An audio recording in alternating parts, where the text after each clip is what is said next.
Hello everyone. तो कैसे हो आप सब लोग। आई होप आप सबकी पढ़ाई बहुत बहुत अच्छे से चल रही होगी।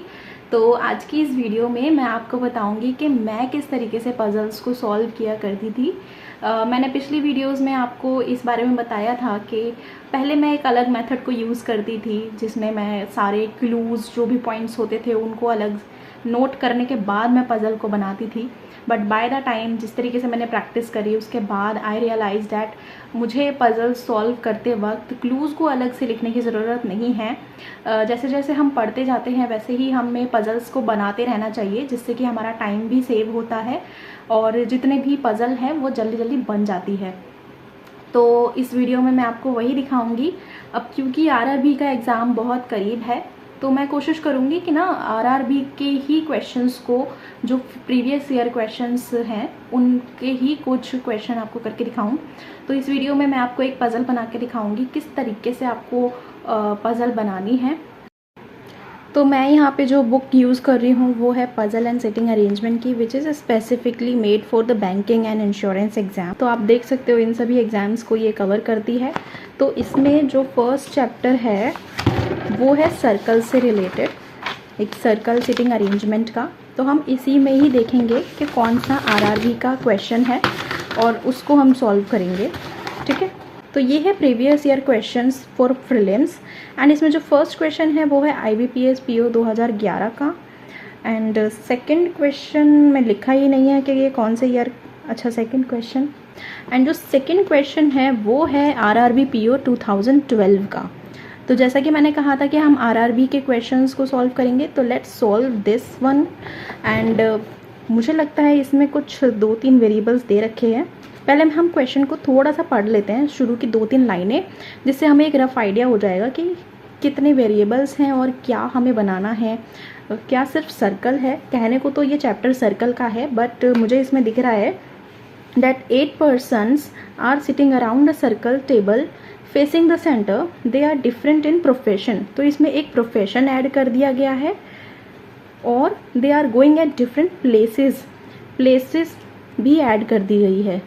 तो मतलब कि 8 प्रोफेशंस और 8 प्लेसेस भी हमें इसमें डालनी पड़ेगी। प्लेसेस जो हैं उनका नाम दे दिया गया है लेकिन प्रोफेशंस का नाम नहीं दिया गया है।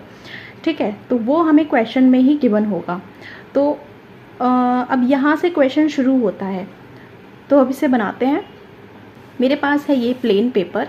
मैं आपको सजेस्ट करूँगी जब भी आप पजल्स बनाते हो ना, तो आप कोशिश करो कि आप प्लेन पेपर पे बनाओ, क्योंकि एग्ज़ाम में भी आपको प्लेन शीट ही दी जाएगी, जिससे कि आपकी प्रैक्टिस बहुत अच्छी हो जाएगी। क्योंकि अगर आप लाइन वाले पेजेस पे बनाते हो तो आपको वहाँ पे लाइन ड्रॉ नहीं करनी पड़ेगी, बट जब आप ऐसे पेज पे बनाते हो तो वहाँ पे आपको लाइंस भी ड्रॉ करनी पड़ेगी। ठीक है, तो जैसे हमें फर्स्ट लाइन से ही पता चल रहा है कि हमें यहाँ पे एक सर्कल बनाना है, जिसके अंदर, जैसा कि फर्स्ट लाइन को ही पढ़कर हमें पता चल रहा है कि यहाँ पर हमें सर्कल बनाना है जिसके अंदर हमें 8 लोगों को बैठाना है। तो ये छोटा सर्कल मेरे से बन गया था, मैं थोड़ा बड़ा बना देती हूँ जिससे आपको दिखाई दे जाए। इसमें हम 8 लोगों को इस तरीके से बैठा देंगे। अब यहाँ पर हमें बोला है प्रोफेशन और उनके प्लेसेस को भी ऐड करना है। अब यहीं पर तो हम प्रोफेशन और प्लेसेस को ऐड नहीं कर सकते ना, तो इसलिए हम प्रोफेशन और प्लेसेस के लिए एक अलग टेबल बनाएंगे और जो हमारे पास 8 पर्सन्स हैं उनको भी लिख देंगे, जैसे MNOPQRS और T। तो ये बन गया। अब ये लाइंस आपको ड्रॉ करनी पड़ेगी जब आप एग्ज़ाम में बैठोगे, और इसमें भी थोड़ा बहुत टाइम तो लगता ही है। अगर आप लाइन वाली शीट लेके बैठोगे तो वहाँ तो ऑलरेडी लाइंस होंगी, तो आपको ड्रॉ करने नहीं पड़ेगी। यहाँ पे हम 2 कॉलम्स बना देते हैं। एक तो हमारा हो जाएगा प्रोफेशन का, ठीक है, और एक हमारा हो जाएगा प्लेसेस का। जब आप एग्ज़ाम में बैठो तो ऐसे कुछ छोटा छोटा सा वर्ड्स लिख लेना, जिससे आपको समझ में आ जाए। इतना पूरा पूरा नाम लिखने की ज़रूरत भी नहीं है। ठीक है, तो अब हम फर्स्ट लाइन से शुरू करते हैं। M, a doctor is going to Lucknow. M का जो प्रोफेशन है वो डॉक्टर है और ये लखनऊ जा रहा है। तो आपको ना इसको हमने टेबल इसलिए बना ली ताकि हम जैसे जैसे पढ़ते जाएं वैसे वैसे हम उसको ड्रॉ करते जाएं। हम उसको अलग से ना लिखें क्लूज़ को, हम डायरेक्टली अपने टेबल के अंदर उनको फिट करते जाएंगे। नेक्स्ट लाइन पढ़ते हैं। Q neither HR nor lawyer. तो अब Q हमारा यहाँ पे है, उसके प्रोफेशन में हम HR और लॉयर को कट कर देंगे। इस तरीके से, जिससे हमें पता चल जाए क्यू के साथ हमें HR और लॉयर को लिखना ही नहीं है। ओके, फिर है but is sitting opposite to HR। अब यहाँ पे जो बट लिखा है वो क्यू के लिए ही इस्तेमाल हो रहा है। Q neither HR nor lawyer but is sitting opposite to HR। अब ये जो क्यू है वो HR के अपोजिट होगा। हम यहीं पर ऐसे एक लिख लेंगे जिससे कि हमें पता चल जाए। Okay, O is second to the right of S। अब इस लाइन से ना हमें अपना सर्कल में ड्रॉ करने के लिए एक क्लू मिल गया। अब हम डायरेक्टली लिख देंगे S यहाँ पर और is sitting second to the right of S। तो यहाँ पे जो है इनर फेसेस है, तो सबका अंदर फेस कर देंगे, लेफ्ट राइट। जब यहाँ पे कोमा लगा के बोला गया है एन इंजीनियर, ठीक है, इसका मतलब होगा कि ये एस के लिए बोला गया है। एस है एक इंजीनियर, तो एस के प्रोफेशन में हम डाल देंगे engineer. R is either actor or HR and is going to Mumbai. तो आर जो है वो या तो HR है या फिर एक्टर है। अब आप कोशिश करना कि आप इसको यहाँ पे डायरेक्टली मत लिख देना कि एक लाइन पढ़ते ही, आप थोड़ा सा आगे की लाइन को भी ना नज़र मार लिया करो। Neither HR nor leader going to Mumbai. अब यहाँ पे तो लिख दिया R is either actor or HR and is going to Mumbai, तो मुंबई तो ठीक है, लेकिन HR और लीडर मुंबई नहीं जा रहे, तो इससे हमें पता चल गया कि IR जो है वो एक्टर है, HR नहीं है। Okay, T is leader is third to the right of O। T leader है and is third to the right of O। 1 2 3। N is an artist and is going to Hyderabad. N artist है और ये हैदराबाद जा रहा है। HR and actor are sitting adjacent to each other. मतलब कि R के बराबर में जो है HR बैठेगा और HR के जस्ट अपोजिट Q बैठेगा। इस लाइन से हमें ये पता चल गया। अब इसको अलग से लिखने की ज़रूरत नहीं है, आगे पढ़ते हैं। R is an actor and is sitting second to the left of N but second to the right of O। O हमारे पास है लेफ्ट राइट, यहाँ हो गया। अब N का भी इसमें कुछ बोला था। R is an actor and is sitting second to the left of N। Architecture is going to Bangalore. अब इस चीज़ को हम अलग से लिख लेंगे। आर्किटेक्चर जो है वो बैंगलोर जा रहा है, क्योंकि हमें नहीं पता कि आर्किटेक्चर कौन है और कौन बैंगलोर जा रहा है। Engineer is going to Gurgaon while leader is going to Delhi. तो लीडर तो हमारे पास है, तो लीडर हमने भर दिया दिल्ली और engineer is going to Gurgaon. P is not going to Patna, तो P के सामने पटना को कट मार देंगे। तो एक बार रीड करने से हमने इतना सारा बना लिया। अब हम दोबारा से रीड करेंगे और देखेंगे कि हमने कौन कौन सी चीज़ जो है वो छोड़ दी है। M a doctor is going to Lucknow, ठीक है। Q is neither HR nor a lawyer. Q HR और लॉयर नहीं है। इससे हमें ये पता चलता है कि HR जो है वो O या P में से कोई एक होगा, ठीक है। आगे पढ़ते हैं।